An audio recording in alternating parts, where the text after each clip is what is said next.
Pirmahan mo na, Cyrene. Isang pirma lang. At magiging maayos ang lahat para sa ating magiging anak.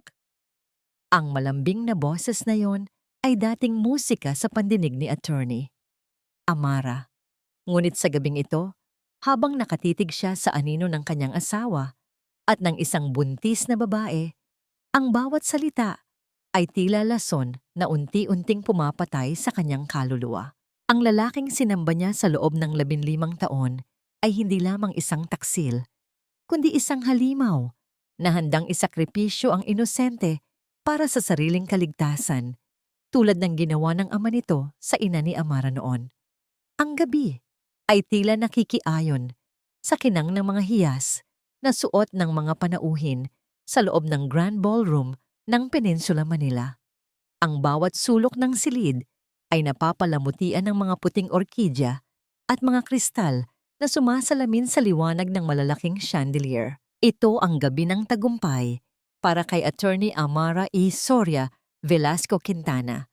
15 taon ng pagsasama, 15 taon ng pagiging huwarang asawa sa mata ng lipunan.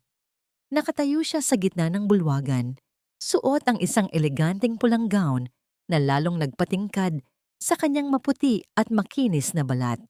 Sa kanyang tabi ay si Leonardo, ang lalaking tinitingala ng lahat bilang ehemplo ng isang tapat at mapagmahal na asawa. Mahigpit ang pagkakahawak ni Leonardo sa kanyang baywang habang nakikipag-usap ito sa mga kasosyo sa negosyo. Ang ngiti nito ay puno ng pagmamalaki, tila ipinapangalandakan sa mundo na pag-aari nito ang pinakamagandang babae sa silid.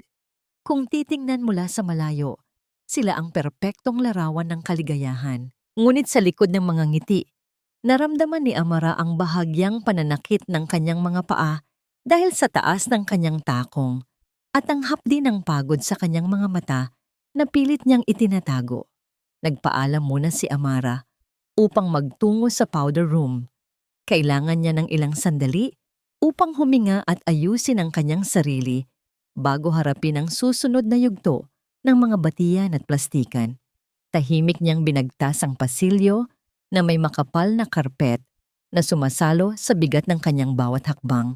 Ang ingay ng kasiyahan mula sa ballroom ay unti-unting humina habang papalayo siya. Paliko na sana siya sa dulo ng pasilyo nang marinig niya ang pamilyar na boses na nagmumula sa balkonahe ng VIP lounge. Bahagyang nakabukas ang mabigat na pintuan at mula sa siwang ay lumusot ang tinig ni Leonardo. Hindi ito ang malambing na boses na naririnig niya sa harap ng maraming tao. Ito ay ang boses na ginagamit nito kapag kausap ang ama nito, si Don Estanislao. Malamig, seryoso, at puno ng kalkulasyon. Tumigil si Amara. Ang kanyang mga paa ay tila napako sa kinatatayuan. Alam niyang hindi tama ang makinig sa usapan ng iba, lalo na ng asawa. Ngunit may kung anong kutob sa kanyang dibdib na nagtulak sa kanya upang manatili at ilapit ang tainga sa siwang ng pinto. Narinig niya ang malinaw na sinabi ni Leonardo sa telepono. "Yes, pa. Don't worry about the audit. Napapirma ko na si Cyrene kanina." Kumunot ang noo ni Amara. Cyrene? Hindi pamilyar ang pangalan. Marahil ay bagong kliyente o empleyado. Ngunit ang susunod na mga salita ni Leonardo ay nagpatigil sa pag-ikot ng mundo ni Amara. "She has no idea, pa. Ang alam niya, para sa trust fund ng magiging anak namin ang pinirmahan niya. She didn't even read the breakdown. Nakapangalan na sa kanya ang shell company. Kapag sumabog ang balita tungkol sa money laundering next week, siya ang sasaluhin ng lahat. Tayo, we remain clean. Amara won't suspect a thing. Ang mahalaga, ligtas ang assets natin sa Singapore para siyang binuhusan ng nagyayelong tubig. Ang kanyang dugo ay nanlamig at tila umurong mula sa kanyang mukha. Ang kanyang asawa, ang lalaking katabi niyang matulog gabi-gabi, ay nagpaplano ng isang krimen at nagtutulak ng ibang tao sa kapahamakan. At ang mas masakit, binanggit nito ang magiging anak. Bago pa man siya makahuma, ibinaba na ni Leonardo ang telepono. Nakita ni Amara mula sa siwang na naglakad ito palapit sa railing ng balkonahe at tumingin sa ibaba, sa madilim na hardin ng hotel. Mula sa kanyang pwesto, natanaw din ni Amara ang tinitingnan nito. Sa ilalim ng madilim na anino ng mga puno, may isang babaeng nakatayo. Bata pa ito, marahil ay nasa 27 anyos, may maamong mukha at mahabang buhok. Ngunit ang agad na umagaw sa atensyon ni Amara ay ang kamay ng babae na nakahaplos sa kanyang tiyan. Isang tiyan na halatang nagdadalang tao. Nakita ni Amara ang pagbabago sa mukha ng babae nang makita nito si Leonardo sa balkone. Ang mukha nito ay puno ng pag-asa at pagsamba. Kumaway si Leonardo ng pasimple, isang kaway na tila nagsasabing, "Hintayin mo ako." Pagkatapos ay naglabas ito ng isang makapal na sobre mula sa bulsa ng kanyang coat at inihulog ito sa babae. Sinalo iyon ng babae na parang isang mahalagang kayamanan. Niyakap ang sobre sa kanyang dibdib habang umiiyak. Hindi na kinaya ng sikmura ni Amara ang kanyang nasaksihan.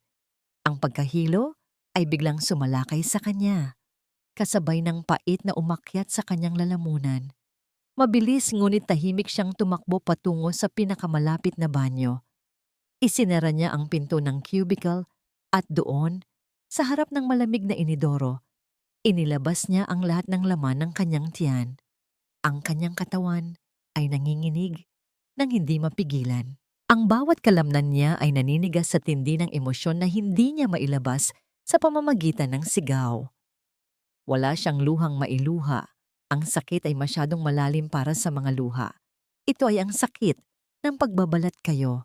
Ang lalaking pinakasalan niya ay hindi lamang ng babae. Ito ay isang halimaw na kayang manipulahin ang damdamin ng isang inosenteng buntis para gawing panangga sa sariling kasalanan. At ang mas nakakatakot, nakita ni Amara ang refleksyon ng kanyang sariling ina sa babaeng iyon. Ang inang namatay sa hirap dahil sa panloloko ng pamilya Quintana dekada na ang nakalilipas. Ang kasaysayan ay nauulit at si Leonardo ang nagpapatuloy ng sumpa.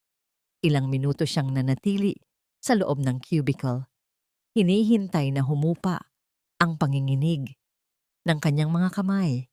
Nang maramdaman niyang kaya na niyang tumayo, lumabas siya at humarap sa malaking salamin ng banyo. Ang babaeng nakatingin pabalik sa kanya ay maputla. May takot sa mga mata at tila basag na basag. Ngunit hindi maaaring makita ng mundo ang Amara na ito. Hindi ngayong gabi. Humugot siya ng malalim na hininga, pilit na pinakakalma ang nagwawalang bagyo sa kanyang dibdib. Kinuha niya ang kanyang lipstick mula sa clutch bag. Ang kulay ay matingkad na pula, kasing kulay ng dugo. Dahan-dahan, may kontroladong galaw. Ipinahid niya ang lipstick sa kanyang nanginginig na mga labi. Ang bawat hagod ay tila pagpapatibay ng isang maskara. Tinitigan niya ang kanyang sarili sa mata, pilit na hinahanap ang bakal, nagulugod na nagdala sa kanya mula sa kahirapan ng Iloilo, patungo sa tuktok ng Makati. "Hindi ka iiyak, Amara," bulong niya sa sarili. Ang boses ay mababa, ngunit matatag. Hindi ngayon. Hindi sa harap nila. Inayos niya ang kanyang buhok, pinagpag ang hindi nakikitang alikabok sa kanyang gown, at muling itinaas ang kanyang noo. Ang babaeng lumabas ng banyo ay hindi na ang asawang nasaktan. Siya ay isa ng mandirigma na naghahanda sa isang digmaan na walang nakakaalam na nagsimula na. Pagbalik niya sa ballroom, sinalubong siya agad ni Leonardo. Ang nangiti nito ay kasing tamis ng dati. Walang bahid ng konsensya. "Hon, kanina pa kita hinahanap," sabi ni Leonardo. Sabay lingkis ng braso sa baywang ni Amara, hinihila siya palapit upang maramdaman ang init ng katawan nito. Tumawag si Daddy. He sends his regards. Sayang at hindi siya makakarating. Naramdaman ni Amara ang pagnanais na itulak ito, sampalin, at isigaw ang katotohanan sa harap ng daan-daang bisita. Ngunit sa halip, pinilit niyang kurban ang kanyang mga labi sa isang ngiti, isang ngiting hindi umabot sa kanyang mga mata. "Talaga?" Sagot ni Amara. Ang boses ay kalmado at makinis na parang seda. Sayang naman. I was hoping to thank him personally for everything. Tinitigan siya ni Leonardo, tila may hinahanap na kakaiba sa kanyang tono, ngunit mabilis din itong nawala. Hinapit siya nito lalo at inilapit ang bibig sa kanyang tainga.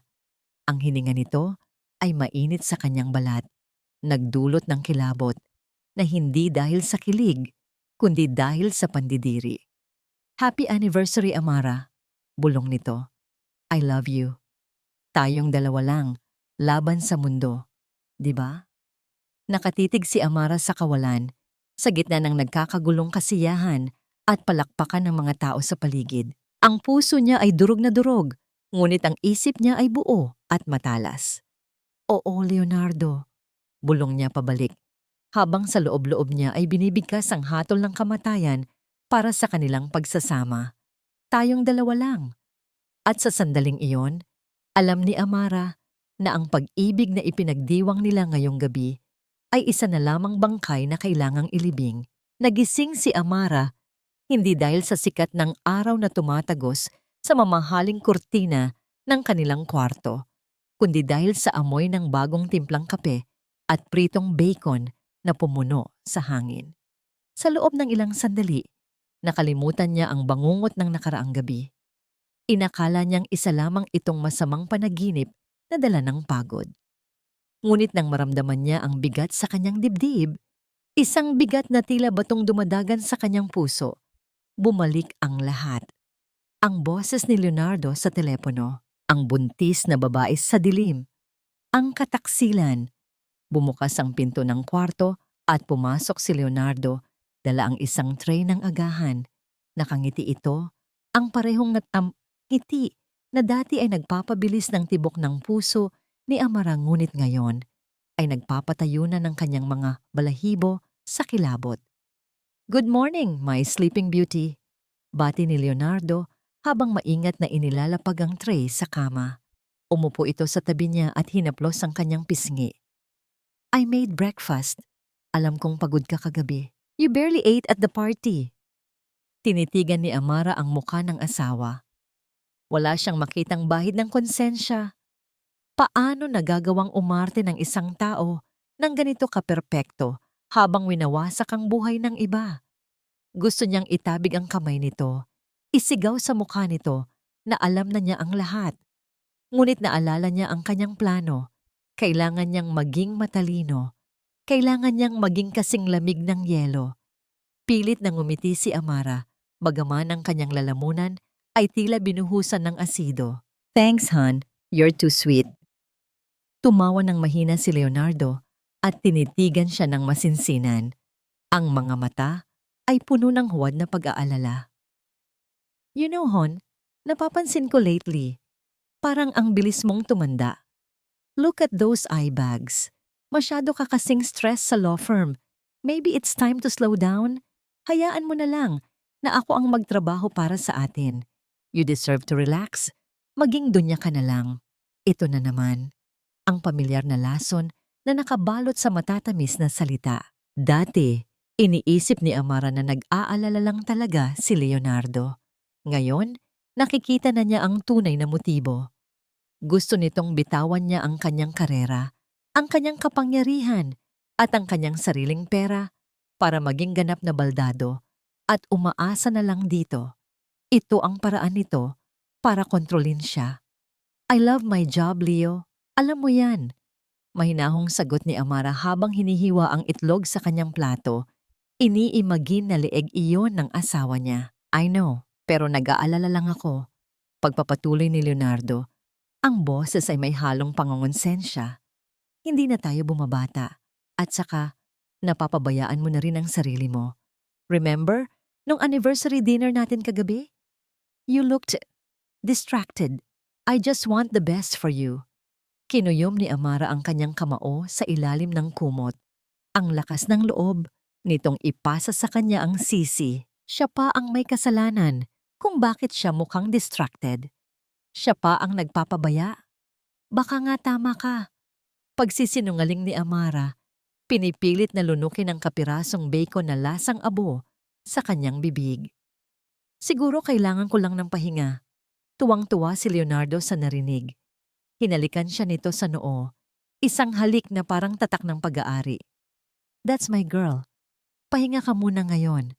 Ako na ang bahala sa lahat. Nang makaalis si Leonardo para pumasok sa opisina, dali-daling nagbihis si Amara. Hindi siya makahinga sa loob ng bahay na yon. Ang bawat sulok ay puno ng mga alaala ng kanilang pagsasama na ngayon ay pawang kasinungalingan na lang. Kailangan niyang makakita ng totoo. Kailangan niyang makita ang kanyang ina. Ang St. Luke's Medical Center ay tahimik at amoy antiseptiko. Dito nakakonfine si Nanay Lita, ang ina ni Amara na may sakit sa puso at nagsisimula ng makalimot. Sa tuwing nakikita ni Amara ang ina na nakahiga sa kama, payat at mahina, nadudurog ang puso niya. Si Nanay Lita ang nagtaguyod sa kanya mag-isa matapos silang lokohin at iwan ng ama ni Amara dahil sa mga pautang na kagagawan ng ama ni Leonardo. Ang iron niya ng tadhana ay sadyang mapaglaro at malupit.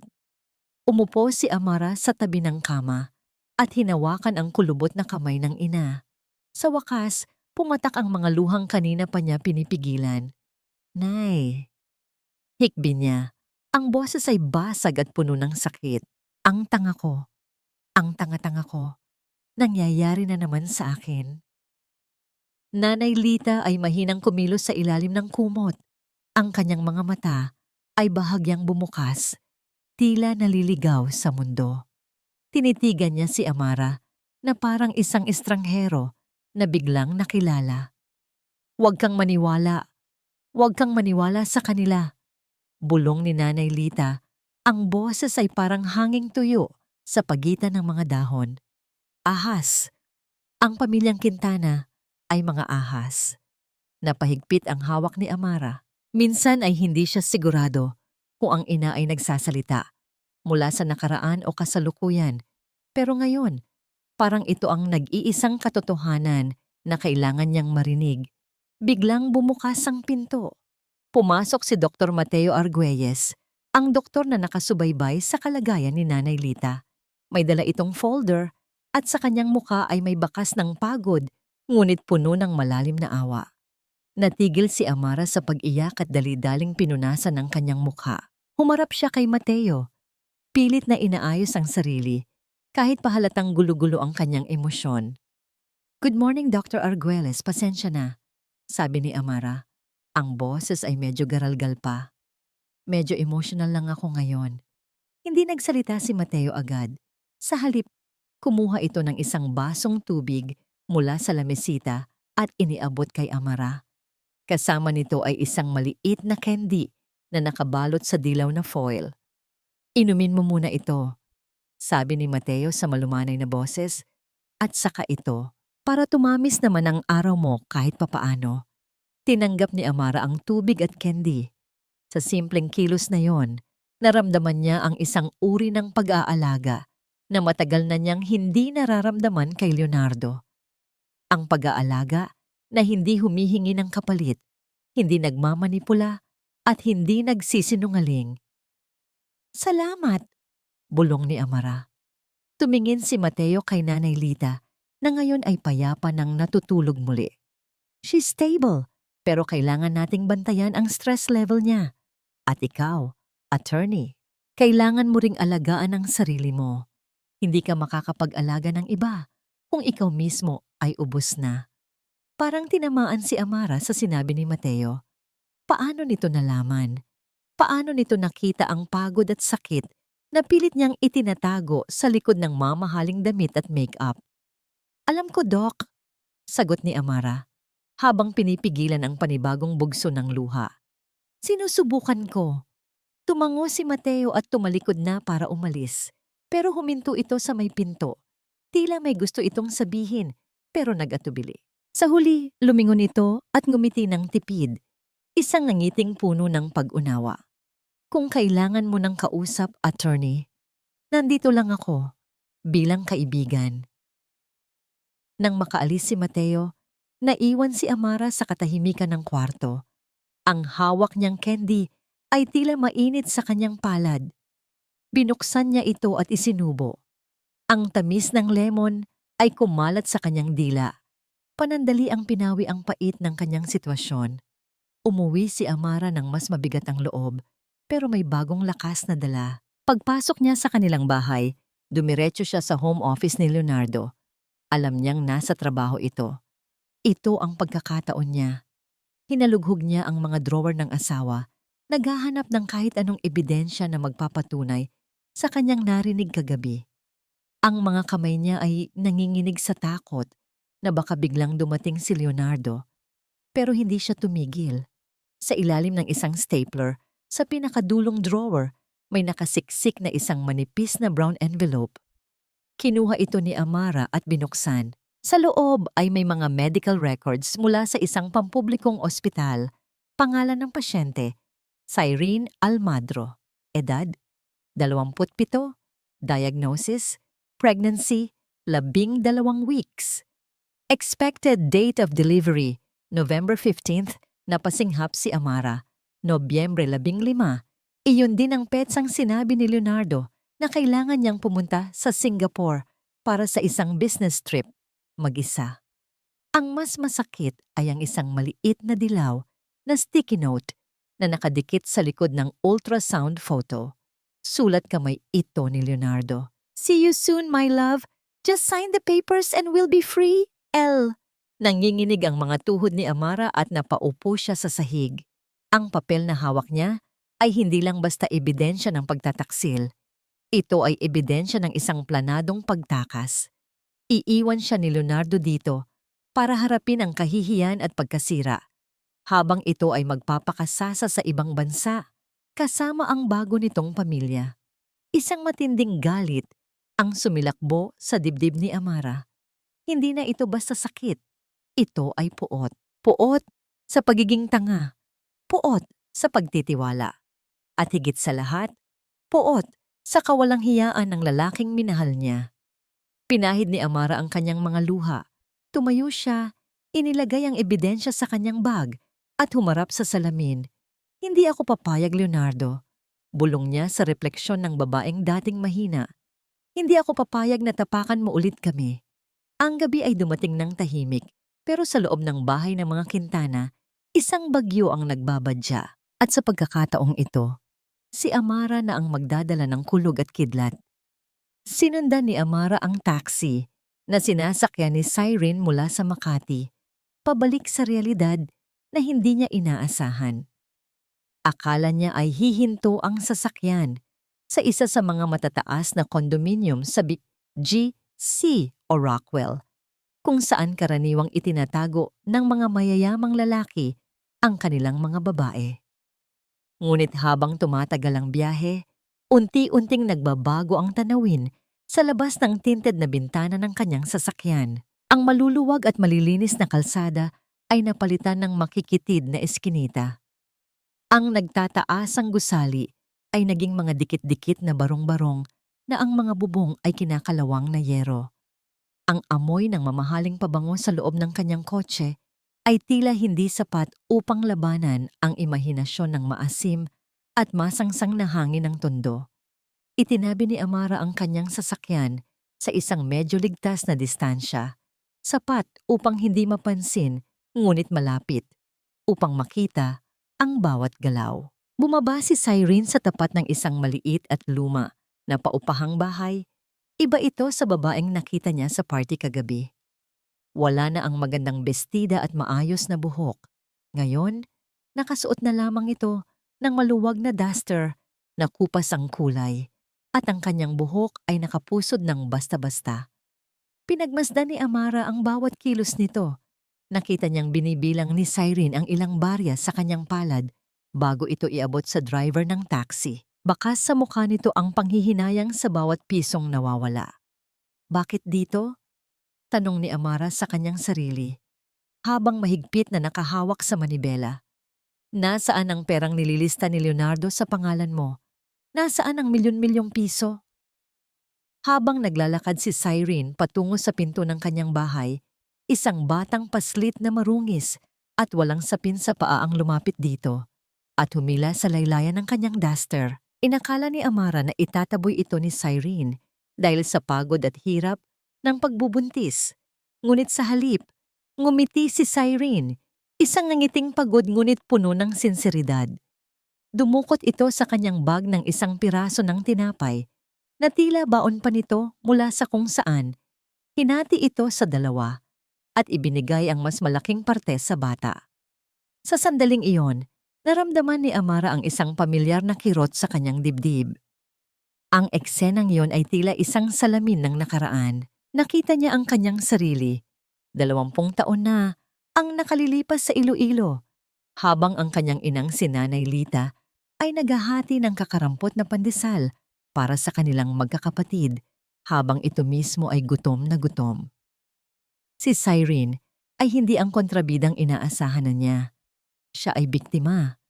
Isang biktima na ginagamit at tinatapon, tulad ng ginawa ng ama ni Leonardo sa kanyang pamilya noon. Ang katahimikan ng pagmamasid ni Amara ay nabasag nang biglang dumating ang 2 lalaking nakamotorsiklo. Huminto ang mga ito sa tapat ni Cyrene. Ang kanilang mga anyo ay nagbabadya ng panganib. Kahit nasa loob ng sasakyan, damang-dama ni Amara ang tensyon.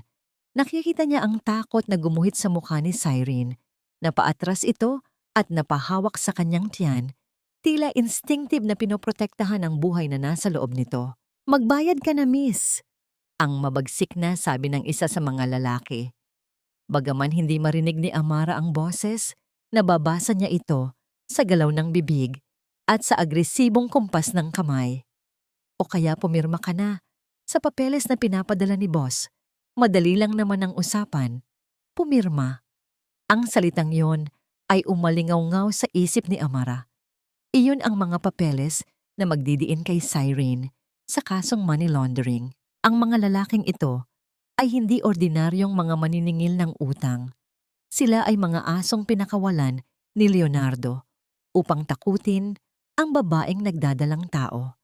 Nagsimulang magtaas ng boses ang mga lalaki.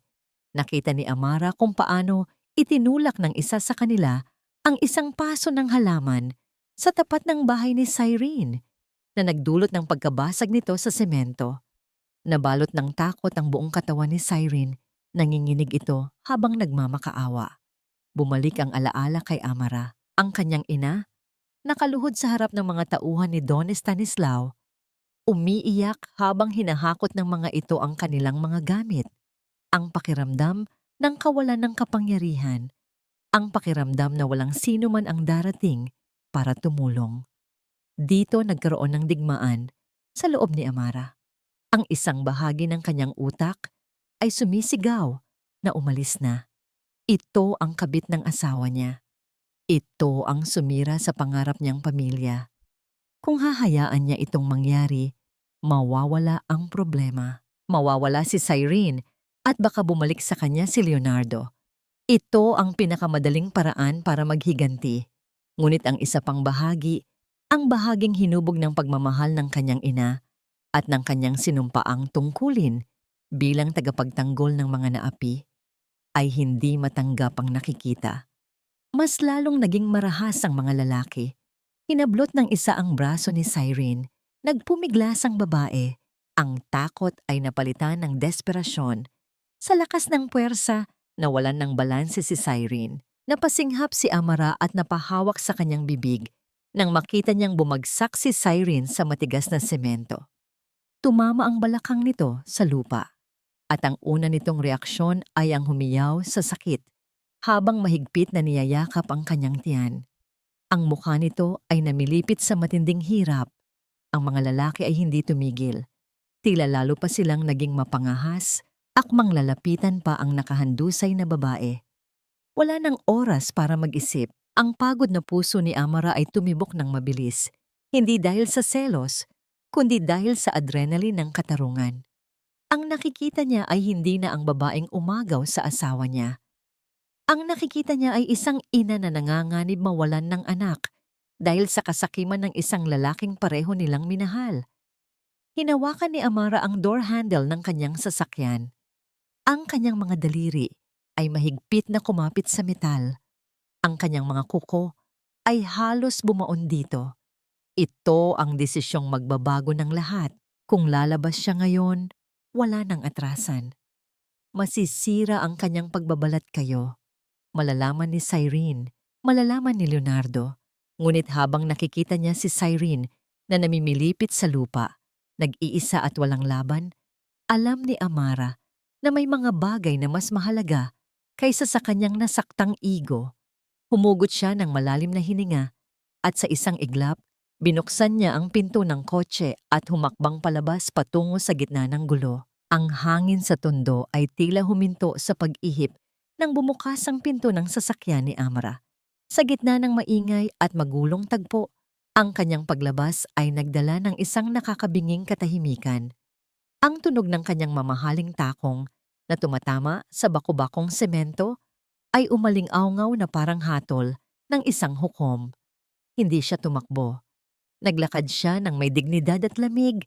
Ang kanyang presensya ay sapat na upang mapahinto ang dalawang lalaking nambabastos kay Cyrene. Ang kanyang suot na pasadyang blazer at ang kinang ng kanyang hikaw ay tila banyagang bagay sa lugar na yon ng karalitaan.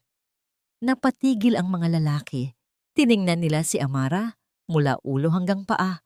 Tila tinatantya kung sino ang babaeng ito na nangahas humarang sa kanila. Ngunit ang awtoridad sa tindig ni Amara ay hindi isang bagay na nabibili. Ito ay hinulma ng taon ng pakikipaglaban sa korte. Bitawan niyo siya, ang utos ni Amara. Ang kanyang boses ay mababa. Kalmado, ngunit matalas na parang bagong hasang patalim. At sino ka naman, miss? Huwag kang makialam dito kung ayaw mong madamay. Ang sagot ng isa sa mga lalaki, bagaman bakas sa boses nito, ang pag-aalinlangan. Hindi na tinag si Amara. Inilabas niya ang kanyang telepono at itinutok ito sa mga lalaki. Hindi para kumuha ng litrato, kundi para ipakita na handa siyang tumawag ng responde anumang oras. Ako si Attorney Amara Velasco Quintana. Pagpapakilala niya, binibigkas ang bawat pantig ng kanyang pangalan ng may diin. At kung hindi kayo aalis sa harap ko sa loob ng 5 segundo, sisiguraduhin kong mabubulok kayo sa kulungan bago pa lumubog ang araw. Kilala ko ang hepe ng presinto sa lugar na ito. Gusto niyo bang subukan? Ang pagbanggit sa titulong attorney at ang apelyidong Quintana ay tila magic word na nagpabago sa ihip ng hangin. Nagkatinginan ang dalawang lalaki. Alam nila ang amoy ng kapangyarihan at alam nilang hindi sila mananalo sa babaeng ito.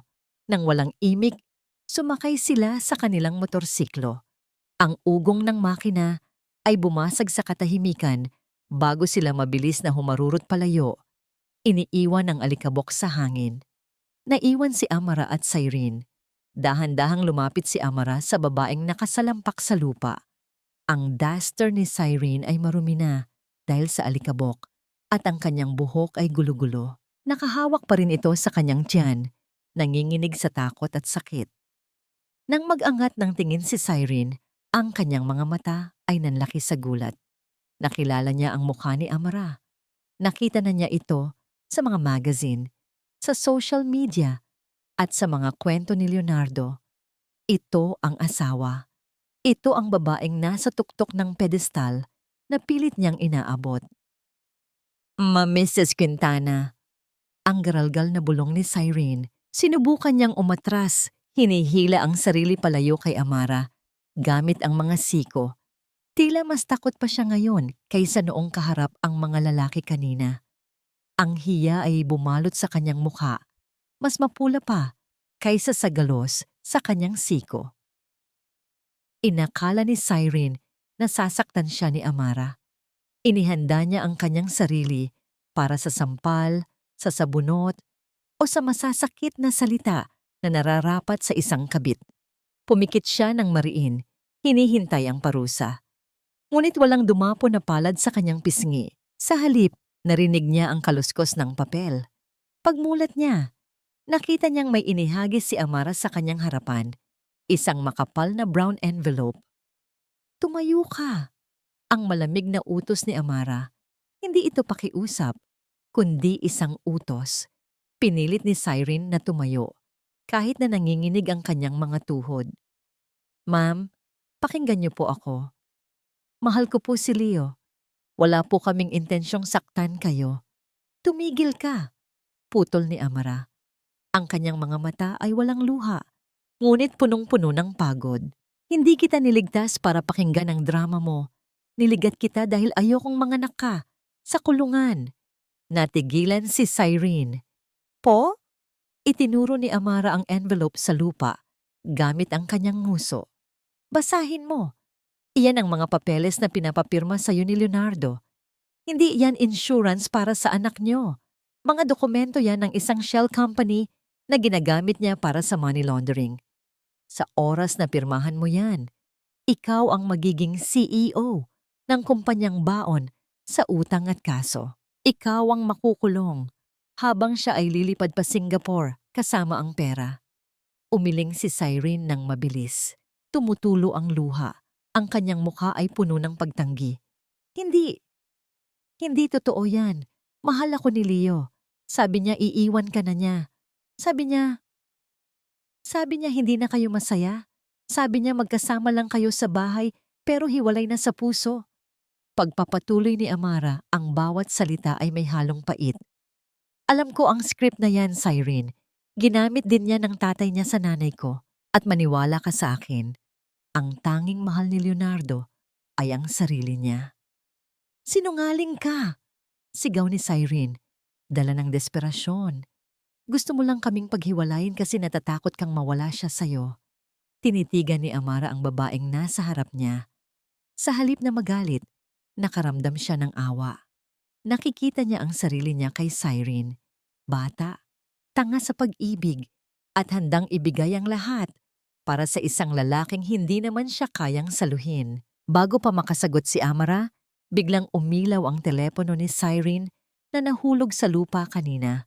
Ang screen ay nag-flash ng pangalang My Love kasabay ng isang masayang tugtog na tila nangungutya sa sitwasyon. Nagkatinginan ang dalawang babae. Sagutin mo! Hamon ni Amara. I-loudspeaker mo. Tanungin mo kung nasaan siya ngayon. Nanginginig ang kamay ni Cyrene nang damputin niya ang telepono. Pinindot niya ang answer button at ang loudspeaker icon. Hello? Leo? Ang boses ni Cyrene ay basag at puno ng pag-asa. Leo, tulungan mo ako. May mga lalaki dito kanina. Sinaktan nila ako. Natatakot ako. Ang katahimikan sa kabilang linya ay tumagal ng ilang segundo. Inasahan ni Cyrene ang pag-alala. Inasahan niyang sasabihin ni Leonardo na papunta na ito. Ngunit ang boses na sumagot ay iritado at nagmamadali. Damn it, Cyrene! Sinabi ko naman sa'yo na huwag kang tatawag kapag nasa opisina ako. Ang boses ni Leonardo ay malinaw na narinig sa tahimik na eskinita. Walang bahid ng pagmamahal, puro inis lang. Napirmahan mo na ba ang mga papeles? Yun lang ang kailangan kong malaman. Leo, masakit ang tiyan ko. Yung anak natin. Hikbi ni Cyrene. Cyrene, please, stop the drama. Putol ni Leonardo. Ang boses nito ay naging mas malamig pa sa bakal. Wala akong panahon dyan. Kung hindi mo pa napipirmahan yan, huwag mo na akong abalahin. At isa pa, huwag ka munang pupunta sa kondo. Naghihinala si Amara. We need to cool off. Intindihin mo na lang ako. Namatay ang tawag. Ang tunog ng call-ended tone ay parang huling hininga ng pag-asa ni Cyrene. Bumagsak ang kamay ni Cyrene sa kanyang tagiliran. Ang telepono ay dumulas mula sa kanyang mga daliri at tumama sa lupa. Ang kanyang mukha ay nawalan ng kulay, parang isang taong nakakita ng multo. Ang katotohanan ay sumampal sa kanya ng mas malakas kaysa sa anumang pisikal na pananakit. Nakita ni Amara ang pagguho ng mundo ni Cyrene. Alam niya ang pakiramdam na yon. Ang pakiramdam na ang lupang tinatayuan mo ay biglang nawala. Lumapit si Amara, hindi para yakapin ito bilang kaibigan, kundi para itayo ito bilang kapwa babae. Masakit, di ba? Bulong ni Amara habang nakatingin sa mga mata ni Cyrene na ngayon ay wala ng buhay. Ngayon, mamili ka. Iiyak ka na lang ba dyan at magpapagamit hanggang sa makulong ka? O tutulungan mo akong wasakin siya? Ang hangin ay umihip muli. Tinatangay ang mga tuyong dahon sa paanan nila. Sa gitna ng dumi at hirap ng tondo, isang alyansa ang nabuo sa pagitan ng legal na asawa at ng kabit. Hindi dahil sa pagkakasundo, kundi dahil sa parehong sugat na likha ng iisang patalim. Ang lumang bahay sa Santa Ana ay may amoy ng nakaraan, isang pinaghalong alikabok, lumang kahoy at mga alaalang matagal nang nakalimutan. Dito dinala ni Amara si Cyrene sa tahanang kinalakhan ng kanyang ina, malayo sa mapanuring mata ng Makati at sa mga galamay ni Leonardo. Ito ang nag-iisang lugar na hindi alam ng kanyang asawa, isang maliit na santuwaryo na napanatili ni Amara sa kabila ng kanyang marangyang buhay. Nakatitig si Cyrene sa basag na tiles ng sahig habang nakaupo sa isang lumang silyang ratan. Ang kanyang mga mata ay namamaga pa rin sa kakaiyak at ang kanyang mga kamay ay mahigpit na nakakapit sa laylayan ng kanyang duster. Sa tabi niya, abala si Amara sa paghahanda ng pagkain sa maliit na kusina. Ang eksena ay tila hindi totoo. Ang legal na asawa na nagluluto ng noodles para sa kabit ng kanyang asawa. "Kainin mo to," sabi ni Amara habang inilalapag ang isang mangkok ng mainit na sabaw sa harap ni Cyrene. Kailangan ng bata ng lakas at kailangan mo ring maging matatag para sa susunod nating gagawin. Tumingin si Cyrene sa kanya. Ang takot at hiya ay nakaukit sa kanyang mukha. "Bakit mo ako tinutulungan, ma'am? Pagkatapos ng lahat ng ginawa ko? Pagkatapos kong maniwala sa kanya?" Umupo si Amara sa tapat niya. Ang kanyang tingin ay diretso at walang bahid ng paghuhusga. "Dahil nakikita ko ang sarili ko sa'yo, Cyrene. 20 taon na ang nakakaraan, ang nanay ko ay nasa posisyon mo. Naniwala rin siya sa mga pangako ng isang Quintana. At dahil doon, namatay siya ng walang-wala.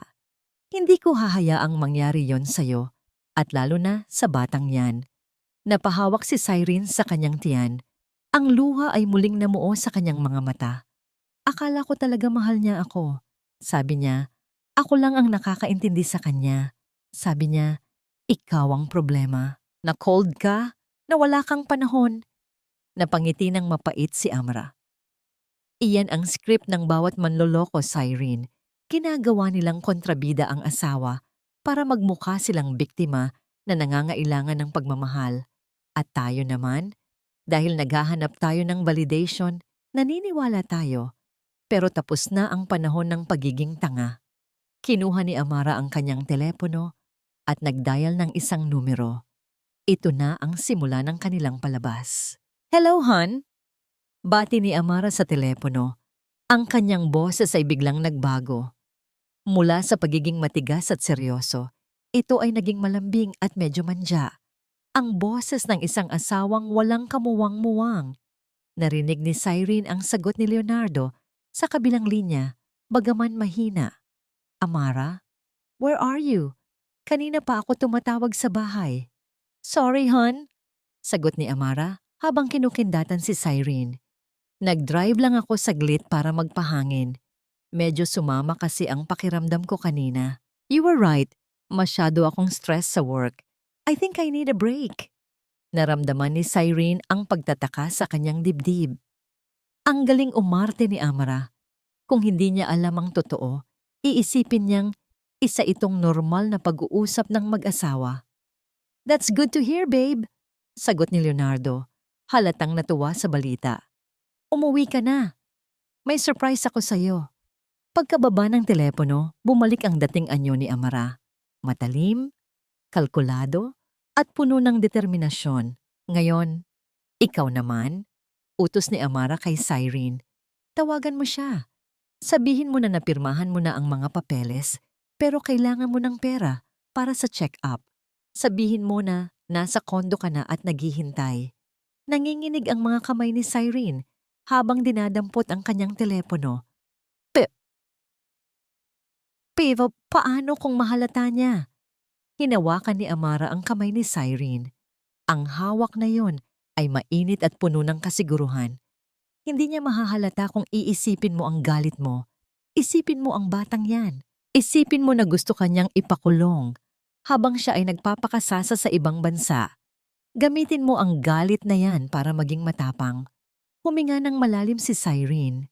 Sa unang pagkakataon, naramdaman niya ang isang uri ng lakas na hindi niya inakalang mayroon siya. Ang lakas ng isang ina na lumalaban para sa kanyang anak. Tinawagan niya si Leonardo. "Hello, Leo." Simula ni Cyrene, pinipilit na huwag manginig ang boses. "Okay na. Napirmahan ko na. Nasa kondo na ako." "Good girl," sagot ni Leonardo. Ang boses ay puno ng pagmamadali. "Pupuntahan kita mamaya. Ipadadala ko na dyan ang driver para kunin ang documents. Just stay there, okay?" Nang matapos ang tawag, parehong napabuntong hininga ang dalawang babae. Sa loob ng maliit at lumang kusina na yon, isang hindi inaasahang alyansa ang nabuo. Hindi na sila magkaribal. Sila ay mga kasabot sa isang laro kung saan ang premyo ay ang kanilang kalayaan. Bumalik si Amara sa kanilang mansyon sa Makati bago maghapunan. Sinalubong siya ni Leonardo na may dalang isang maliit na kahon ng alahas. "For you, my love," sabi ni Leonardo habang isinusuot ang isang kwintas na may pendant na diamante sa leeg ni Amara. "Pasensya na kung naging busy ako lately. Babawi ako sa'yo." Hinawakan ni Amara ang pendant. Malamig ito sa kanyang balat. Kasing lamig ng puso ng lalaking nasa harap niya. Alam niyang binili ito ni Leonardo gamit ang pera mula sa kumpanyang ipinangalan kay Cyrene. "Ang ganda hon," sabi ni Amara habang pinipilit ng ngumiti. "Salamat. Napakaswerte ko talaga sa'yo." Niyakap siya ni Leonardo. Habang nakasandal ang ulo ni Amara sa dibdib nito, naramdaman niya ang tibok ng puso ng asawa. Isang tibok na dati ay nagpapatulog sa kanya, ngunit ngayon ay tila countdown ng isang bomba. "Oo nga pala," biglang sabi ni Leonardo, kumalas sa yakap. "Darating si Daddy mamaya for dinner. He wants to discuss some family business." Natigilan si Amara. Si Don Estanislao, ang utak ng lahat ng kasamaan, ang lalaking sumira sa buhay ng kanyang ina. "Talaga?" tanong ni Amara. Pinapanatili ang kanyang boses na kaswal. "Sige, magpapahanda ako ng special dinner." Nang makaalis si Leonardo para maligo, agad na tinext ni Amara si Dr. Mateo. "Andito mamaya si Don Estanislao. I need backup. Handa na ba ang mga files ni nanay?" "Ilang sandali lang," sumagot si Mateo. "On my way." "Mag-iingat ka, Amara. Huwag kang magpapadala sa emosyon." Naghahanda na ang hapagkainan nang dumating si Don Estanislao. Ang matanda ay nakaupo sa wheelchair, ngunit ang kanyang presensya ay nananatiling nakakatakot. Ang kanyang mga mata ay matatalas pa rin. Tila sinusuri ang bawat sulok ng bahay at bawat kilos ng mga tao sa paligid. "Good evening pa," bati ni Amara. Humalik sa pisngi ng biyenan. Ang balat nito ay tuyo at malamig. "Amara," bati ng matanda. Ang boses ay parang kinakalawang na bakal. "You look different tonight." Kinabahan si Amara. Nakahalata kaya ito? "Pagod lang po siguro sa trabaho," sagot niya. Habang kumakain sila, panay ang sulyap ni Don Estanislao kay Amara. Tila may hinahanap itong butas sa kanyang pagpapanggap. "Nabalitaan ko," biglang sabi ng matanda habang hinihiwa ang kanyang steak, "na madalas kang pumupunta sa tondo nitong mga nakaraang araw. May bago ka bang pro bono case doon?" Nabitawan ni Amara ang kanyang tinidor. Ang tunog ng metal na tumama sa porselana ay umalingaw-ngaw sa buong dining room. Natahimik ang lahat. Tumingin si Leonardo sa kanya ng may pagdududa. "Tondo?" tanong ni Leonardo. "Bakit ka pupunta doon, Hon? Sabi mo sa akin kanina, nag-drive ka lang sa BGC." Ang puso ni Amara ay tumibok ng mabilis. Nahuli siya. alam ng matanda. May mga mata ito kahit saan. Pinilit ni Amara na pakalmahin ang kanyang sarili. Uminom siya ng tubig bago sumagot. Tinitigan niya si Don Estanislao ng diretso sa mata. May hinahanap lang po akong lumang kakilala, sagot ni Amara ng matatag. Isang taong may malaking utang na loob sa pamilya natin. At sa tingin ko, panahon na para maningil. Hindi kumurap si Don Estanislao. Sa halip, isang maliit at nakakakilabot na ngiti ang sumilay sa kanyang mga labi. Ingat ka, Hija. Babala ng matanda. Sa tondo, maraming ahas. Baka matuklaw ka nang hindi mo namamalayan. Sa ilalim ng mesa, mahigpit na kinuyom ni Amara ang kanyang kamao hanggang sa bumaon ang kanyang mga kuko sa kanyang palad.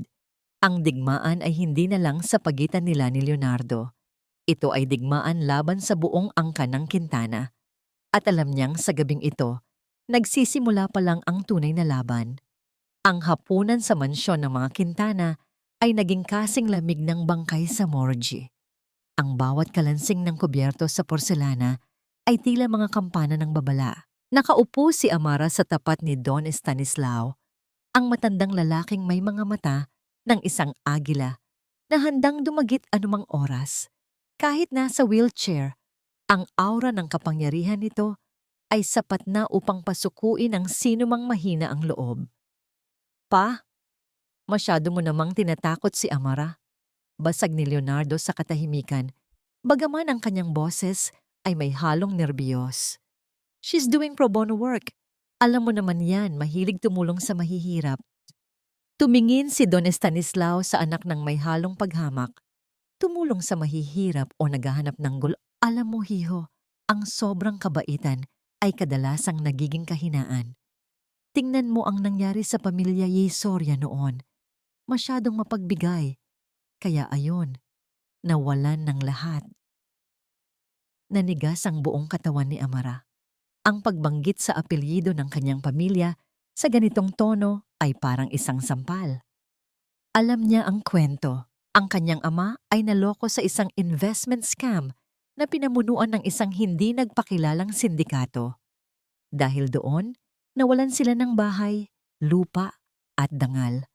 Ang ama niya ay namatay sa atake sa puso dahil sa kahihiyan, habang ang ina niya ay naghirap magpalaki sa kanila. Anong ibig mong sabihin, pa? Tanong ni Amara.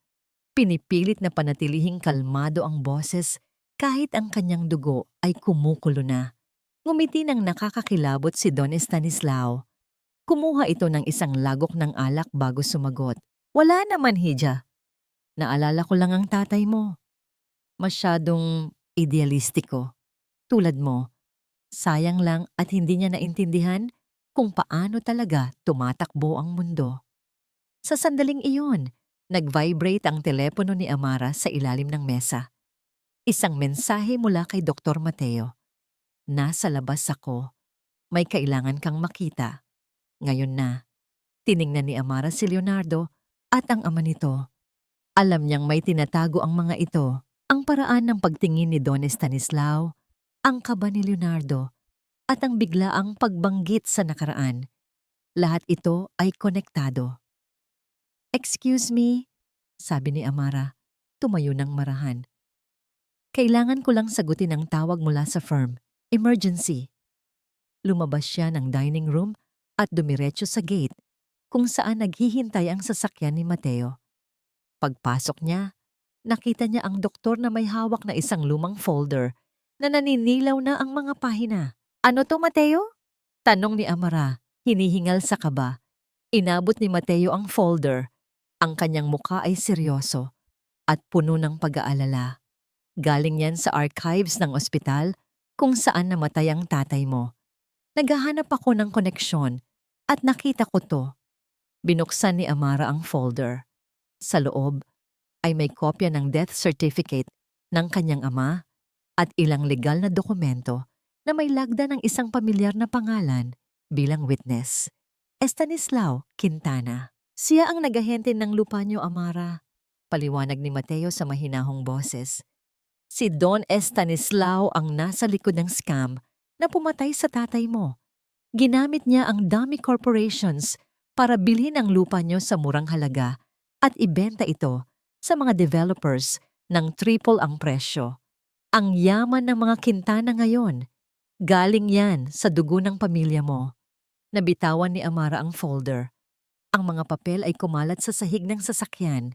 Ang mundo ay tila umiikot. Ang lalaking tinatawag niyang daddy sa loob ng 15 taon ay siya palang pumatay sa tunay niyang ama. Ang asawa niyang si Leonardo ay anak ng demonyo at ngayon, inuulit nila ang parehong krimen kay Cyrene. Diyos ko! Bulong ni Amara.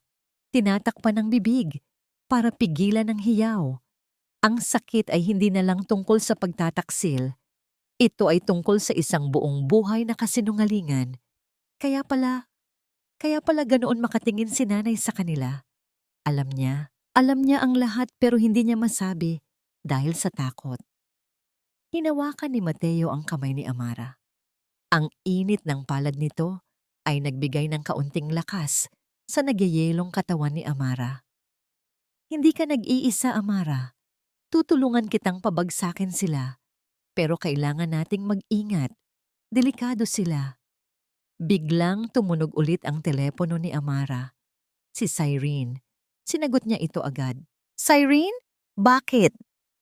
Sa kabilang linya, narinig niya ang mabibigat na hininga ni Cyrene at ang tunog ng pagkabasag ng salamin.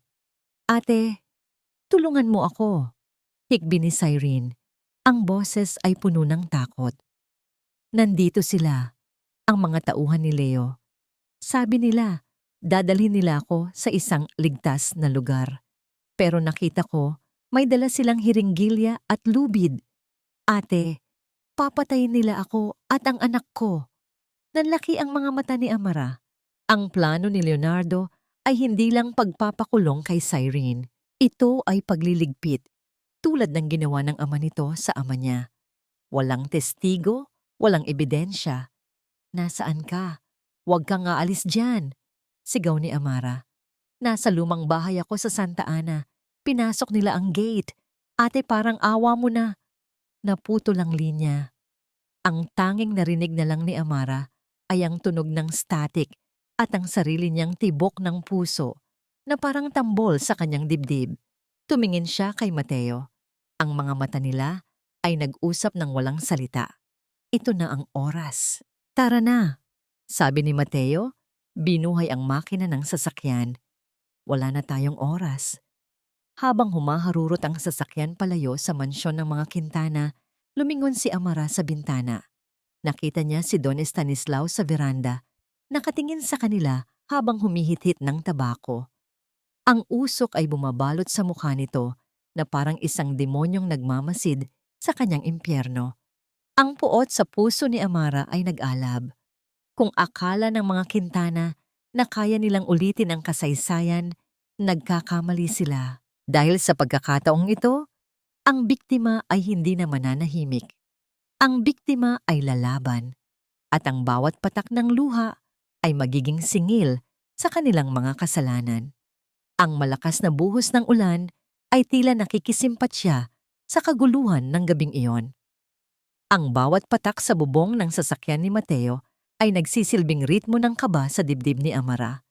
Mahigpit ang kanyang pagkakahawak sa safety belt, ang kanyang mga mata ay nakapako sa madilim na kalsada ng Santa Ana. Sa kanyang tabi, tahimik ngunit mabilis ang pagmamaneho ni Mateo.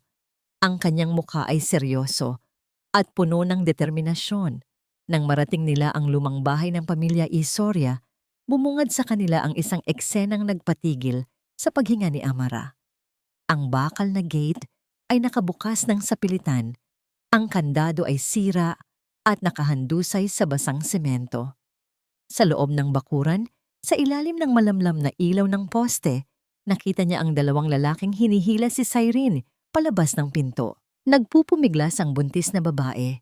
Ang kanyang mga paa ay kumakaskas sa lupa habang pilit siyang isinasakay sa isang itim na van na naghihintay sa labas.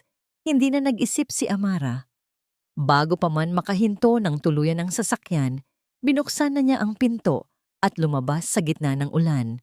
Ang lamig ng tubig ay bumaon sa kanyang balat, ngunit mas matindi ang apoy ng galit na naglalagablab sa kanyang kalooban. "Bitawan niyo siya!" ang sigaw ni Amara. Ang kanyang boses ay umalingaw-ngaw, mas malakas pa sa dagundong ng kulog. Natigil ang mga lalaki. Hindi nila inaasahan ang pagdating ng sinuman. Ang isa sa kanila, na may hawak sa braso ni Cyrene, ay lumingon at naningkit ang mga mata nang makilala kung sino ang babaeng nakatayo sa ulan. "Mrs. Quintana," sabi ng lalaki, na tila hindi tinatablan ng takot. "Huwag na po kayong makialam.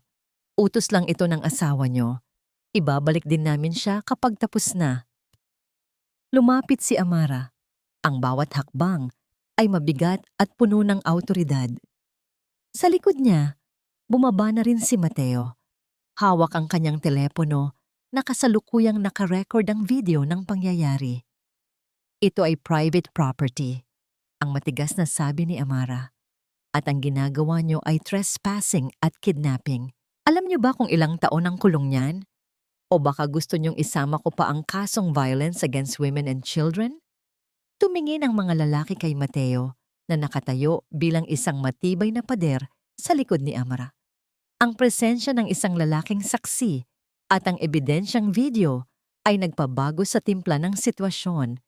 Alam nilang bayad lang sila para manakot at dumampot, hindi para makipagbarilan o makulong ng habambuhay.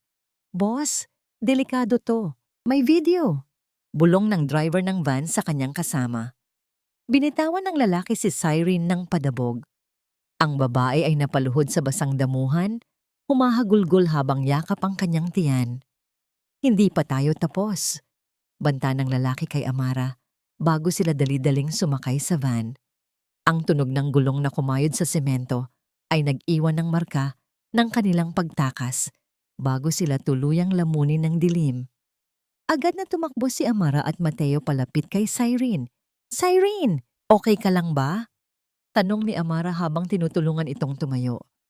Ang katawan ng babae ay nanginginig sa lamig at takot.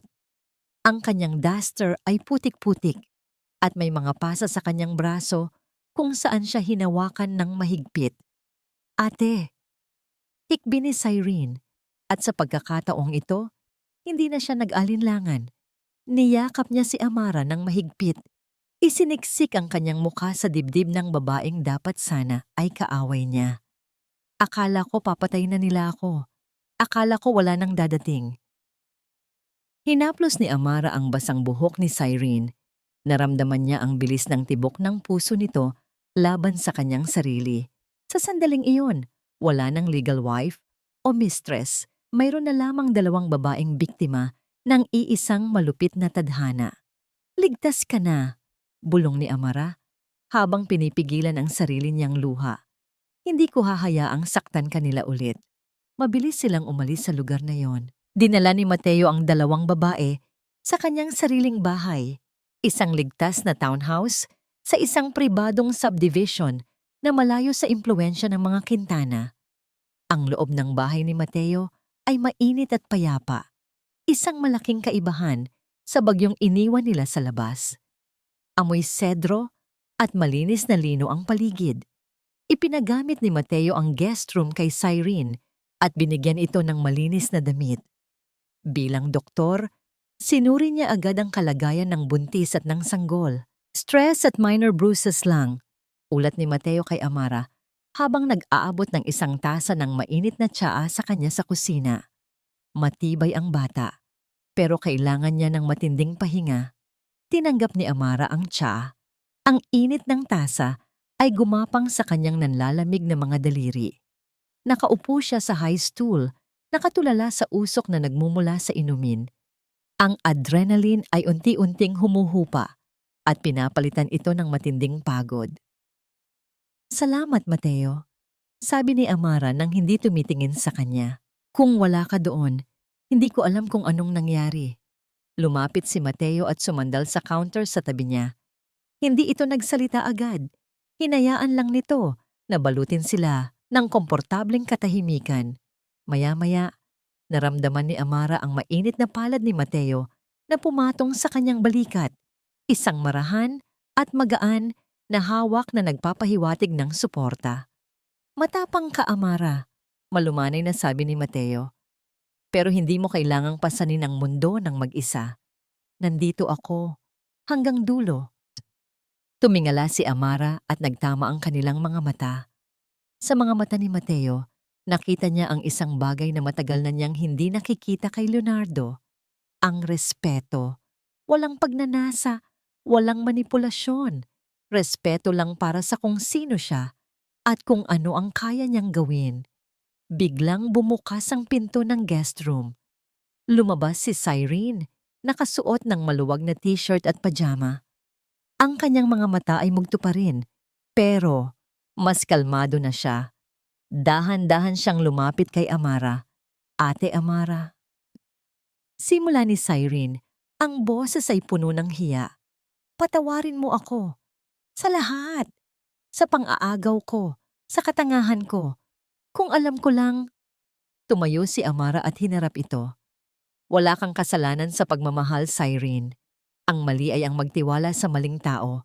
Pareho tayong naging biktima. Ang mahalaga ngayon, magtulungan tayo para itama ang lahat. Tumango si Cyrene habang tumutulo ang luha. Gagawin ko ang lahat. Magsasalita ako. Sasabihin ko sa korte ang lahat ng alam ko tungkol sa money laundering ni Leo. Kahit ikapahamak ko pa. Sa gabing iyon, sa ilalim ng bubong ng isang estranghero na naging kaibigan, nabuo ang isang alyansa na mas matibay pa sa dugo. Natulog silang tatlo na may pag-asa na sa wakas. May laban na sila. Ngunit ang umaga ay dumating na may dalang panibagong bangungot. Nagising si Amara sa tunog ng sunod-sunod na katok sa pinto at ang malakas na ugong ng sirena ng pulis sa labas. Napabalikwas siya ng bangon. Ang kaba ay bumara sa kanyang lalamunan. Dali-daling lumabas si Mateo mula sa kanyang kwarto at sabay silang bumaba sa sala. Pagbukas ni Mateo ng pinto, bumungad sa kanila ang isang opisyal ng pulisya at dalawang unipormadong tauhan. Sa likod nila, nakatayo ang abogado ng pamilya Quintana na may ngiting tagumpay sa kanyang mga labi. Attorney Amara Velasco Quintana? Tanong ng pulis. Hawak ang isang piraso ng papel. Ako nga, sagot ni Amara. Pinipilit na maging matatag kahit nanginginig ang kanyang tuhod. Anong kailangan nyo?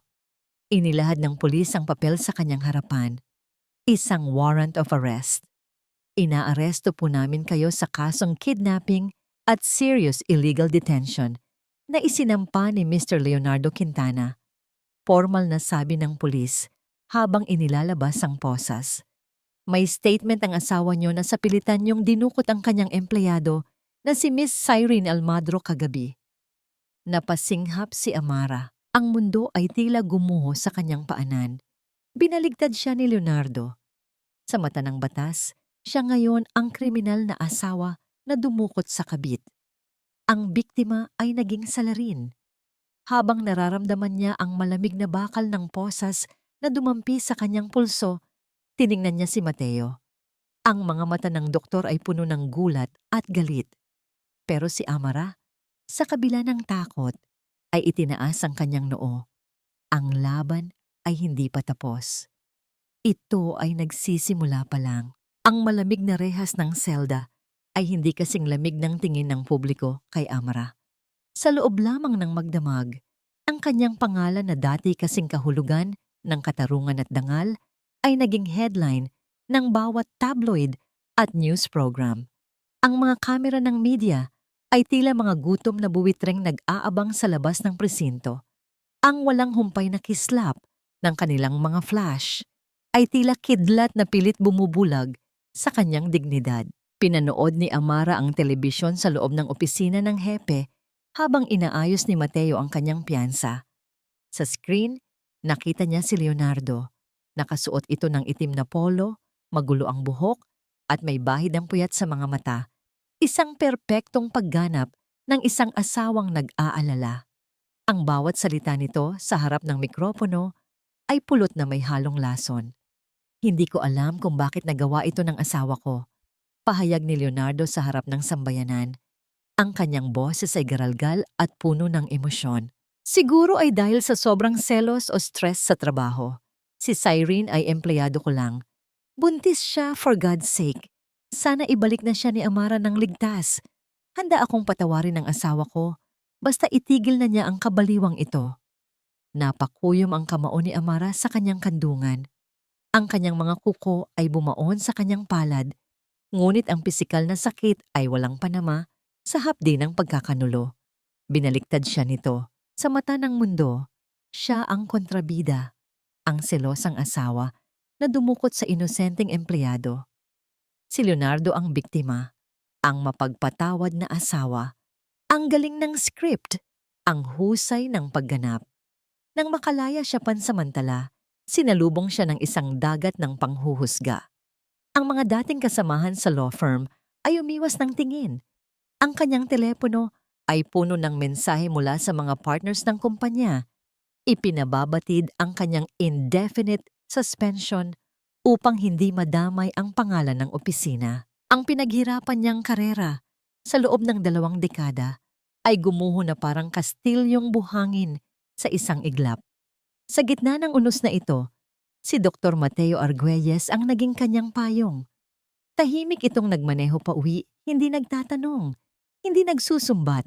Ang sasakyan ay puno ng katahimikan, ngunit ito ay uri ng katahimikan na nakagagaan ng loob.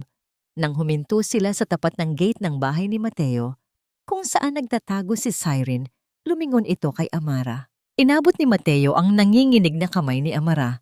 Ang init ng kanyang palad ay tila agos ng kuryente na bumuhay sa namamanhid na puso ng abogada. Hayaan mo silang magsalita, malumanay na sabi ni Mateo. Ang katotohanan ay parang langis. Kahit anong gawin nilang paglubog dito sa tubig, aangat at aangat pa rin ito sa huli. Tumango si Amara. Pinipigilan ang pagtulo ng luha. Sa sandaling iyon, hindi siya ang matapang na abogada. Siya ay isang babaeng pagod na nakahanap ng sandalan sa isang hindi inaasahang kaibigan. Pagpasok nila sa bahay, sinalubong sila ni Cyrene. Ang mata ng dalaga ay mugto sa kakaiyak matapos mapanood ang interview ni Leonardo. Galit na galit ito.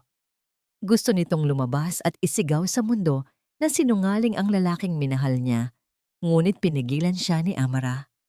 Hindi ngayon, Cyrene, sabi ni Amara habang hinahaplos ang likod ng umiiyak na babae. Kapag lumabas ka ngayon, sasabihin lang nila na brainwashed ka o tinakot kita. Kailangan natin ng tamang tiyempo. Ang korte ang ating entablado, hindi ang telebisyon. Kinabukasan, sa kabila ng panganib, nagpumilit si Amara na bisitahin ang kanyang ina sa nursing home. Kailangan niya ng lakas. Kailangan niyang makita ang dahilan kung bakit siya lumalaban. Si Nanay Lita ay nakaupo sa kanyang wheelchair, nakatingin sa bintana kung saan tanaw ang hardin. Nang makita nito si Amara, isang himala ang nangyari. Ang mga mata nito na madalas ay blangko at naliligaw sa nakaraan ay biglang nagkaroon ng linaw. Tinitigan nito ang anak na para bang nauunawaan nito ang bigat na pasan ni Amara. Anak! Bulong ng matanda. Ang boses ay mahina, ngunit malinaw. Lumuhod si Amara sa paanan ng ina at ipinatong ang ulo sa kandungan nito. Nay, ang hirap. Ang hirap-hirap kalabanin ng mga demonyo. Hinaplos ni Nanay Lita ang buhok ni Amara. Ang kanyang kulubot na mga daliri ay nanginginig. Habang dumudukot ito ng isang bagay mula sa nakatagong bulsa ng kanyang bestida. Iniabot niya ito kay Amara. Isang luma at kinakalawang na susi na may nakaukit na numerong 1,000, 998. Ang kahon, hirap na sabi ni Nanay Lita, tila nakikipagbuno sa sariling alaala. Sa ilalim ng lumang nara. Sa Santa Ana, itinago ko ang ebidensya bago sila dumating. Natigilan si Amara. Ang taong 1,998, ang taon kung kailan namatay ang kanyang ama. Ang taon kung kailan nawala ang lahat sa kanila.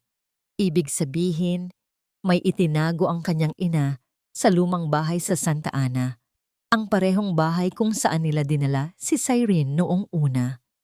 Anong laman nito, Nay? Tanong ni Amara, hawak ang susi na tila ginto. Ang boses, sagot ni Nanay Lita bago muling pumikit at bumalik sa kanyang sariling mundo. Ang boses ng demonyo. Isang bagong pag-asa ang sumilay sa dibdib ni Amara. Ngunit ang oras ay hindi nila kakampi. Ang araw ng arraignment para sa kaso ni Amara ay itinakda agad dahil sa impluwensya ng mga Quintana. Gusto nilang tapusin agad ang laban habang mainit pa ang issue. Sa pasilyo ng Hall of Justice, nagkita ang landas ni Amara at Leonardo. Napapaligiran si Leonardo ng kanyang mga mamahaling abogado at bodyguards. Suot nito ang kanyang pinakamahal na suit. Ang mukha ay puno ng kayabangan. Nang makita niya si Amara na naglalakad ng mag-isa, walang kasamang entourage, suot lamang ang simpleng puting blusa at itim na slacks. Huminto ito at ngumiti ng mapang-asar. Pinalapit ni Leonardo ang kanyang mukha kay Amara, sapat lang para marinig ng babae ang kanyang bulong, ngunit hindi ng iba. You look tired, Hon. Pangungot siya nito. Sabi ko naman sa'yo, magpahinga ka na lang. Kung pumirma ka lang sana sa annulment at ibinigay ang shares mo, hindi sana tayo aabot sa ganito. Look at you now. From a star lawyer to a criminal. Tisk, tisk. You lose, Amara. Wala kang laban sa amin. Tinitigan siya ni Amara. Wala nang sakit sa kanyang mga mata. Wala na ring galit. Ang natitira na lang ay ang lamig ng isang pader na hindi kayang tibagin ng kahit anong bagyo. Akala mo ba tapos na? Sagot ni Amara. Ang boses ay kalmado, ngunit tumatagos hanggang Ang pagkakamali mo, Leonardo, ay inakala mong ang katahimikan ko ay pagsuko. Hindi mo alam na sa chess, ang queen ang pinakamalakas na piyesa. At sa larong ito, checkmate ka na. Iniwan ni Amara si Leonardo na nakatayo sa pasilyo. Ang ngiti nito ay unti-unting napalitan ng pagdududa. Habang naglalakad palayo si Amara, ang tunog ng kanyang sapatos sa marmol na sahig ay tila ritmo ng isang martilyo ng hukom na bumabagsak para sa huling hatol. Ang pinto ng courtroom ay bumukas at sa pagpasok niya, alam niyang hindi siya lalabas doon ng talunan. Ang loob ng courtroom ay siksikan at mainit. Tila sumasalamin sa tensyon na bumabalot sa bawat taong naroroon. Ang mga kislap ng kamera mula sa media gallery ay walang tigil. Bawat isa ay gustong makuha ang larawan ng pagbagsak ni attorney. Amara Quintana. Sa isang panig ay si Leonardo, nakaupo ng may kumpiyansa sa tabi ng kanyang pangkat ng mga abogado. Ang mukha ay isang perpektong maskara ng pagiging biktima. Sa kabilang panig si Amara, nakaupo ng mag-isa sa defense table. Ang kanyang mukha ay kalmado. Ang kanyang tindig ay tuwid. Hindi siya mukhang akusado. Siya ay mukhang isang reyna na naghihintay sa tamang oras para gumalaw. Nagsimula ang paglilitis. Ang abogado ni Leonardo, si Attorney Fajardo, ay magaling. Ipinipinta niya si Amara bilang isang babaeng nasisiraan ng bait dahil sa selos, isang babaeng mapanganib at kayang gumawa ng krimen. Ang mga pekeng testigo ay umakyat sa stand. Bawat isa ay may kwento ng pagiging unstable at controlling ni Amara. Objection, Your Honor. Hearsay. Paulit-ulit na sabi ni Amara, ang kanyang boses ay matatag at walang bahid ng emosyon. Ngunit ang hukom na tila nasa ilalim ng impluwensya ng mga Quintana ay palaging nag-overrule. Tumingin si Amara kay Leonardo. Nakita niya ang nangiti ng tagumpay sa labi nito. Akala nito, tapos na ang laban. The prosecution rests, Your Honor, sabi ni attorney. Fajardo ng may pagmamalaki. Tumayo si Amara. Ang lahat ng mata ay napunta sa kanya. Ito na ang kanyang sandali. Your Honor? Simula niya, ang kanyang boses ay umalingaw-ngaw sa buong silid. Ang depensa ay may tatawaging isang saksi. At sino naman yan, Mrs. Quintana? Tanong ng hukom na may halong pagkainip. Tumingin si Amara sa pinto sa likod ng courtroom. Tinatawag ko po sa witness stand si Miss Cyrene Almadro. Isang bulungan ang kumalat sa buong silid. Si Cyrene, ang biktimang dinukot daw, nawala ang ngiti sa mukha ni Leonardo. Napalitan ito ng gulat at pagkatakot. Tumingin siya kay attorney. Fajardo na nagkibit balikat lang, hindi rin alam ang gagawin. Bumukas ang pinto. Pumasok si Cyrene. Inaalalayan ni Dr. Mateo. Ang kanyang tiyan ay mas malaki na ngayon. Hindi maitatago sa ilalim ng kanyang simpleng bestida. Naglakad siya nang may takot sa mga mata, ngunit nang magtama ang tingin nila ni Amara, nakita niya ang isang tango ng lakas ng loob. Umupo siya sa witness stand at nanumpa sa Biblia. Mas Almadro, simula ni Amara. Idinukot ka ba ng akusado noong gabing iyon? Umiling si Cyrene. Hindi po. Sagot niya, ang boses ay nanginginig ngunit malinaw. Iniligtas niya po ako. Iniligtas? Mula kanino? Mula po sa mga tauhan ni Mr. Leonardo Quintana. Sagot ni Cyrene, sabay turo kay Leonardo. Pinapunta niya po sila para pilitin akong pumirma sa mga papeles at para patahimikin ako. Nagkagulo ang courtroom. Nag-object si attorney, Fajardo, ngunit sa pagkakataong ito, pinayagan ng hukom na magpatuloy si Amara. At ano ang laman ng mga papeles na ito, Miss Almadro? Mga papeles po ng isang kumpanya na hindi ko alam. Sabi po ni Leo, para sa kinabukasan daw po ng anak namin. Pero nalaman ko po kay Ate Amara na para pala sa money laundering. Gusto niya po akong gawing panangga para makatakas siya.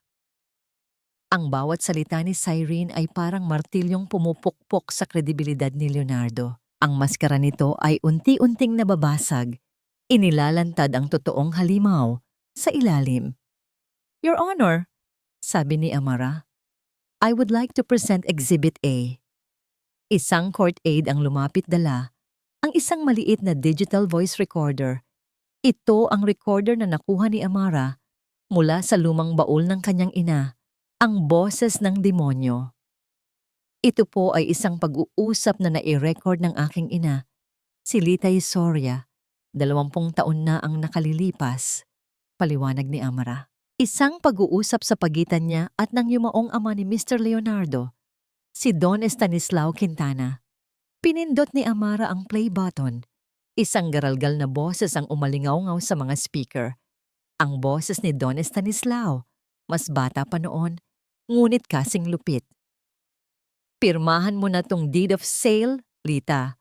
Huwag ka nang matigas ang ulo. Kung hindi, sisiguraduhin kong pati ang mga anak mo ay magugutom. Sumunod ang umiiyak na boses ni Nanay Lita. Estanislao, maawa ka. Ito na lang ang natitira sa amin. Walang awa-awa sa negosyo, sagot ng boses ni Don Estanislao. Ang mahina, natatalo. At ang matalino, nabubuhay. Tandaan mo yan. Ang katahimikan sa courtroom ay nakakabingi, kahit ang hukom ay hindi makapagsalita. Ang kasaysayan ay nauulit, Your Honor. Sabi ni Amara, ang boses ay puno ng pait. Ang pattern ng panloloko ay pareho. Ang modus operandi ay minana, pero hindi ito ang huling ebidensya ko. Inilabas niya ang isang smartwatch mula sa kanyang bulsa, ang relo na palihim niyang inilagay sa briefcase ni Leonardo noon. This is Exhibit B, a recording from 2 weeks ago. Pinindot niya ulit ang play. Isang mas malinaw na usapan ang narinig. Ang boses ni Leonardo at ni Don Estanislao. Naghihinala na si Amara. Relax, hiho. Hawak natin ang pulis. Ang korte. Isang salita ko lang. Tapos ang kaso. Ang gawin mo, bilisan mo ang pagligpit kay Cyrene. Walang testigo, walang krimen. Tulad ng ginawa ko sa tatay ni Amara noon. Isang malakas na singhap ang narinig mula sa gallery. Si Leonardo ay namutla na parang isang bangkay. Tumingin siya sa paligid, naghahanap ng matatakasan, ngunit napapaligiran na siya ng pader ng katotohanan. Your Honor, pagtatapos ni Amara, Ang kanyang boses ay nagliliyab sa galit at katarungan.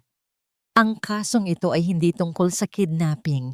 Ito ay tungkol sa isang pamilyang ginawang negosyo, ang paninira ng buhay ng ibang tao. At ngayon, panahon na para sila naman ang magbayad.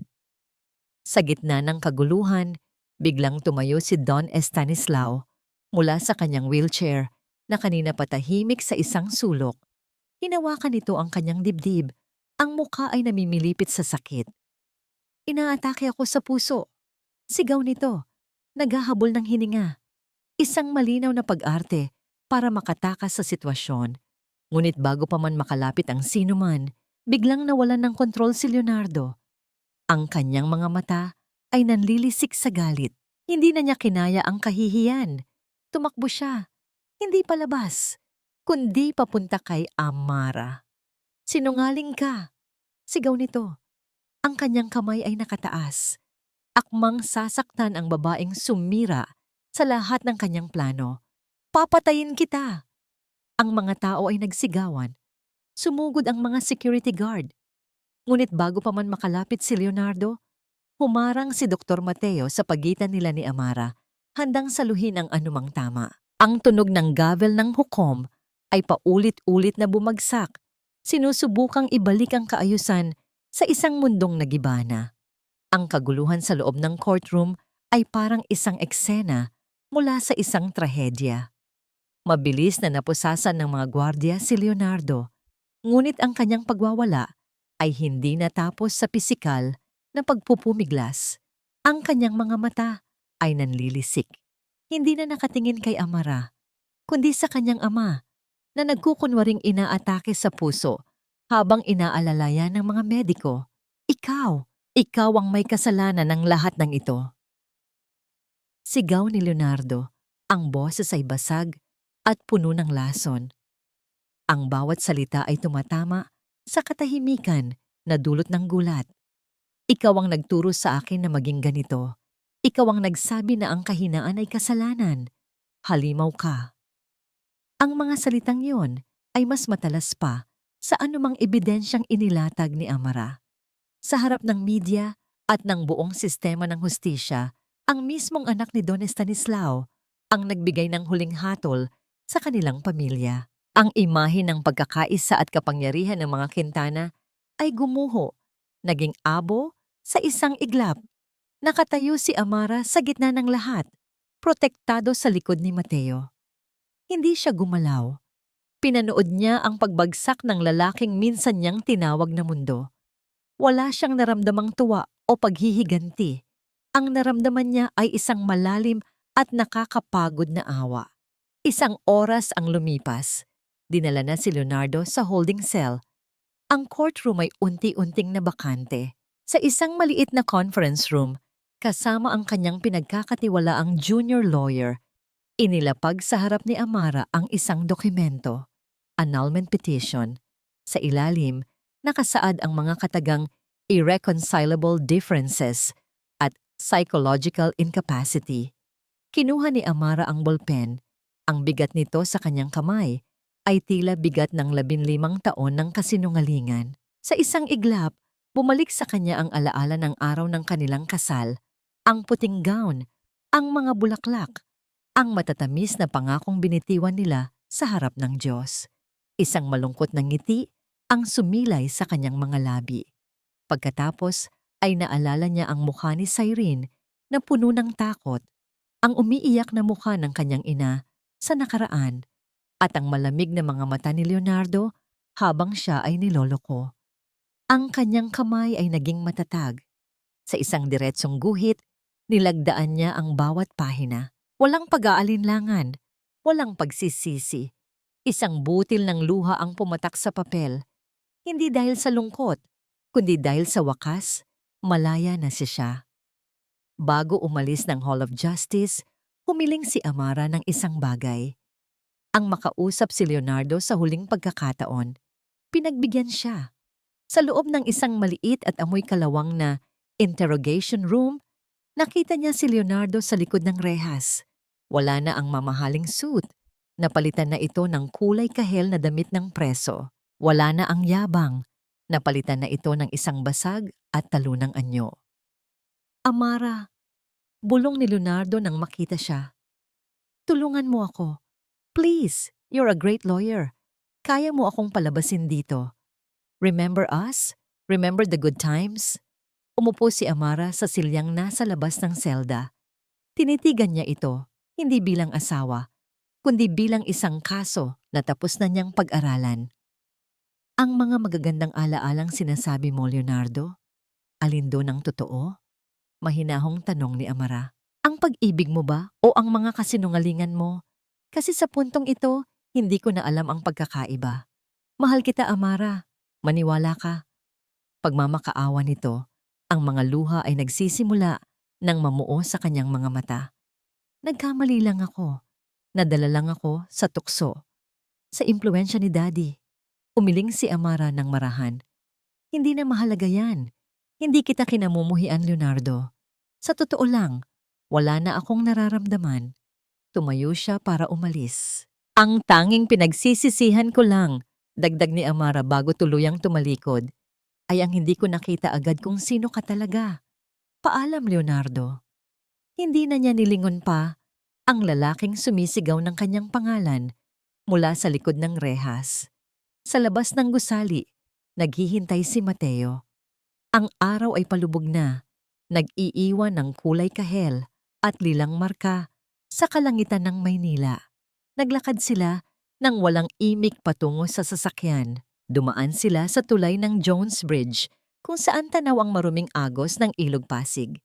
Pahinto muna tayo, hiling ni Amara. Bumaba sila ng sasakyan at tumayo sa gilid ng tulay. Pinagmamasdan ang mga bangkang dumadaan. Dahan-dahang hinubad ni Amara ang kanyang singsing sa kasal, ang gintong bilog na naging simbolo ng kanyang pagkakakulong sa loob ng maraming taon. Ang kanyang daliri ay tila gumaan, nag-iwan ng isang maputlang marka sa balat. Tinitigan niya ito sa huling pagkakataon. Ang mga alaala ay parang mga aninong nagdaan. Pagkatapos, nang walang pag-aalinlangan, inihagis niya ito sa ilog. Ang maliit na piraso ng ginto ay lumikha ng bahagyang alon bago ito tuluyang lamunin ng madilim na tubig. Tapos na. Anong plano mo ngayon? Tanong ni Mateo. Ang boses ay puno ng pag-aalala. Tumingin si Amara sa malayo, sa papalubog na araw. Sa unang pagkakataon, sa loob ng maraming linggo, isang tunay na ngiti ang sumilay sa kanyang mga labi. Umpisan kong muli ang lahat, sagot niya. Ibubuhos ko ang pera ko sa isang foundation para tulungan ang mga babaeng tulad ni Cyrene. Magtuturo ako, magsusulat, mabubuhay ako para sa sarili ko. Lumingon siya kay Mateo, handa nang magpaalam at magpasalamat. Ngunit natigilan siya sa nakita. May hawak si Mateo na 2 piraso ng papel, mga tiket sa barko. Bago mo gawin ang lahat ng yan, sabi ni Mateo. Iniabot ang mga tiket kay Amara. Uwi muna tayo sa Iloilo.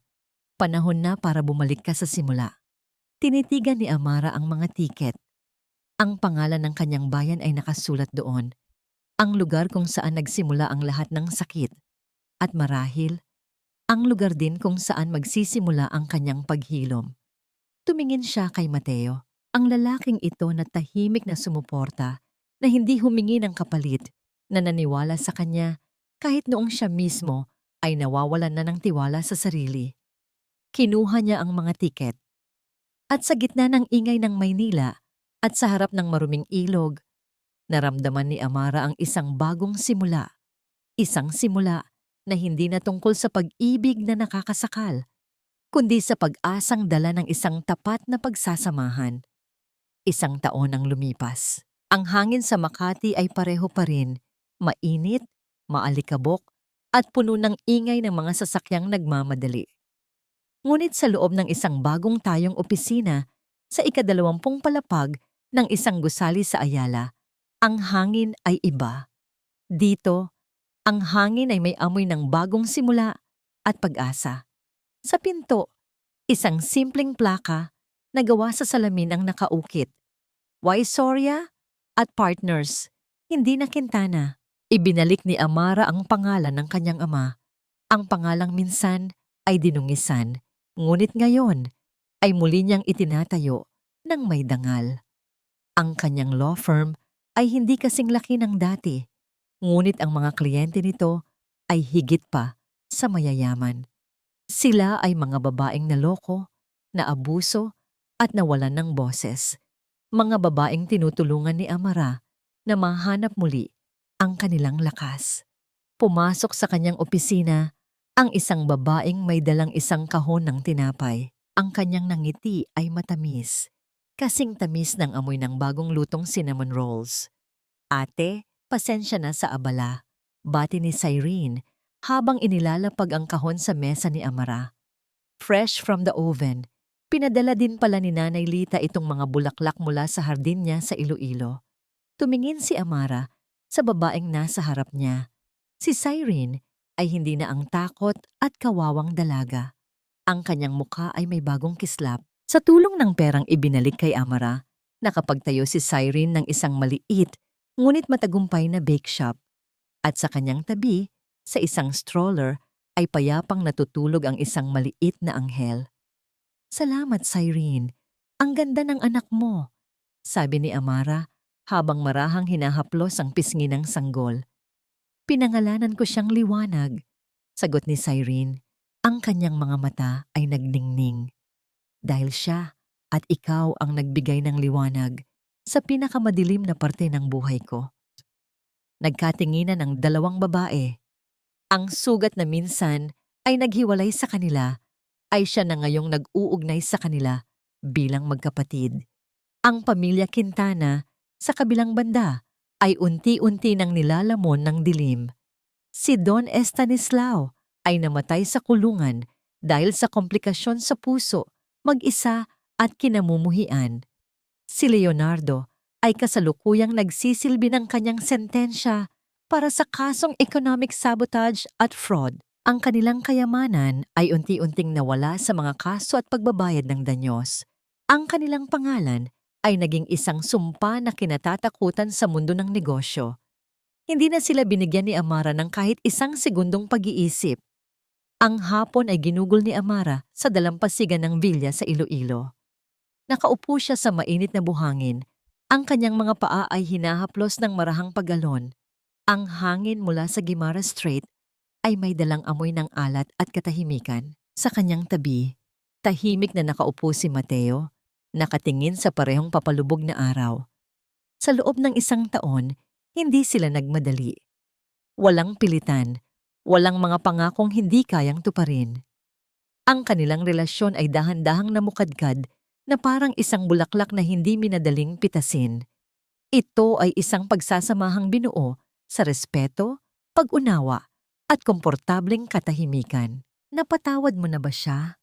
tanong ni Mateo. Hindi binabanggit ang pangalan dahil alam nilang pareho kung sino ang tinutukoy. Tumingin si Amara sa malayo, sa linya kung saan nagtatagpo ang dagat at ang langit. "Oo," sagot niya ng may katiyakan. "Pero hindi dahil karapat-dapat siya. Pinatawad ko siya para sa sarili ko."